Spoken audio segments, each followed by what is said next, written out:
How could we prevent or reverse these fires that you mentioned in the body, which are caused by malnutrition and not taking the right food choices? Well, like most other things in dynamic systems, it's a question of balance. There are pro-inflammatory forces and there are anti-inflammatory forces. I think the problem is that in the 20th and 21st century, we are overwhelmed with pro-inflammatory forces. So we need to reduce those. That's the start. And then we build up the anti-inflammatory forces as well. The pro-inflammatory forces would include things like smoking, for example. You're inhaling compounds which are very pro-inflammatory, so stop smoking. A sedentary lifestyle appears to be pro-inflammatory, and many of us do not take enough exercise. So moderate levels of physical activity are important.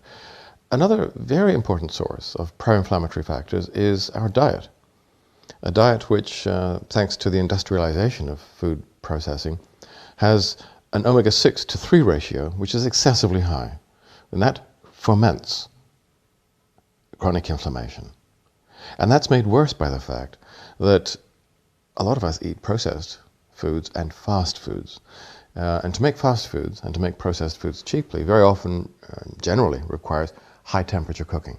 When you produce foods with high temperatures, a rather different kind of chemistry starts to occur in the food. It produces advanced glycation end products and advanced lipoxidation end products called AGEs and ALEs.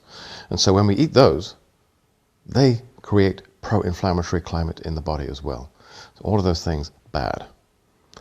The anti-inflammatory components that we should increase include the beta-glucans, the 1,3,1,6 beta-glucans, which act at the level of the innate immune system, making it more effective, so that infections are less likely to continue grumbling on for long periods of time, which is chronic inflammation. An effective acute inflammatory response, like the response to a bee sting, that's healthy. The beta-glucans help that. And it prevents or it reduces the likelihood of, as I said, a long drawn-out infection. That's not good.